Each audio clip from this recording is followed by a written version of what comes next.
GHMC council సమావేశం కొనసాగుతోంది. ఈ సమావేశంలో అధికార ప్రతిపక్షం మధ్య వాడి వేడిగా చర్చ జరుగుతోంది. వార్డుల విభజనపై ప్రభుత్వం పునరాలోచన చేయాలని విపక్షాల సభ్యులు డిమాండ్ చేస్తున్నారు.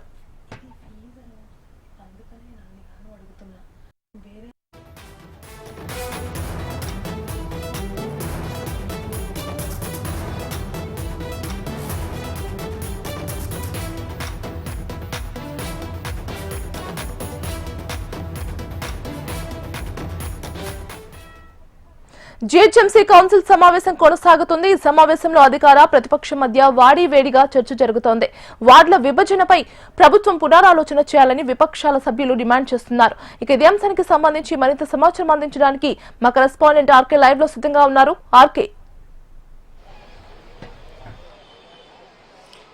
రైట్ గీతగా ఏదైతే ప్రత్యేక కౌన్సిల్ సమావేశం కొనసాగుతోంది, ఉదయం 11 గంటలకు ఈ సమావేశం ప్రారంభమవడం జరిగింది. సమావేశం ప్రారంభమైన సమయంలో మొదటిగా మేయర్ ఈ విషయాన్ని చాలా స్పష్టంగా చెప్పడం జరిగింది. డీలిమిటేషన్ సంబంధించిన అంశం మాత్రమే మాట్లాడాలి, అలాగే ఎవరి అభ్యంతరాలు వాళ్ళు మెన్షన్ చేయాలంటూ కూడా చెప్పడం జరిగింది. అందరికీ కూడా పూర్తి స్థాయిలో అవకాశం ఇస్తా అంటూ కూడా మేయర్ అయితే చెప్పడం జరిగింది. ఆ తర్వాత కర్ణన్ జీహెచ్ఎంసీ కమిషనర్ కర్ణన్ దీనికి సంబంధించిన పూర్తి వివరణ అయితే ఇవ్వడం జరిగింది. అసలు ఈ ప్రపోజల్ కి సంబంధించిన మొత్తం అంశాలన్నింటినీ కూడా ఒక్కొక్కటిగా చెప్పుకుంటూ రావడం జరిగింది. 2011లో జనగణన జరిగింది. ఇప్పుడు ప్రస్తుతం జనగణన జరగాల్సిన అవసరం ఉంది కాబట్టి జనవరి నుంచి జనగణన కార్యక్రమం అనేది ప్రారంభం కాబోతోంది. అప్పటిలోపట ఈ డీలిమిటేషన్ సంబంధించిన వార్డుల విభజన ఆ ప్రక్రియ మొత్తాన్ని కూడా పూర్తి చేయాలి. ఆ పూర్తి చేస్తేనే ఫర్దర్ గా కూడా ఎమ్మెల్యేలకు సంబంధించిన అంశం కావచ్చు, లేకపోతే మిగతా రాజకీయ కోణంగా కూడా ఈ విషయాలన్నీ కూడా చర్చించాల్సిన అవసరం ఉంటుంది అనేది అక్కడ కమిషనర్ చెప్పడం జరిగింది. దీంతో సెంటర్ ఫర్ గుడ్ గవర్నెన్స్ ఏదైతే ఆ గుడ్ గవర్నెన్స్ కి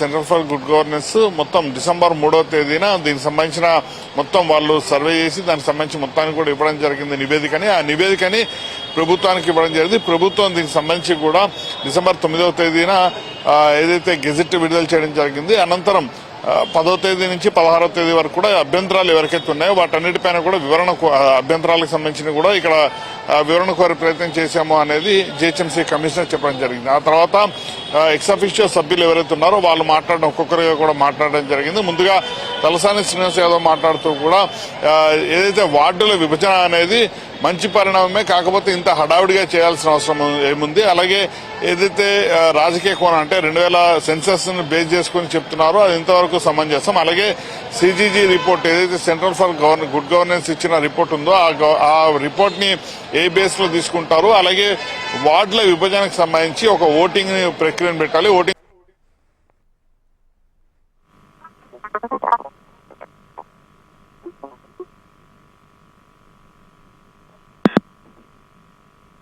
రైట్, థ్యాంక్ యూ ఆర్కే.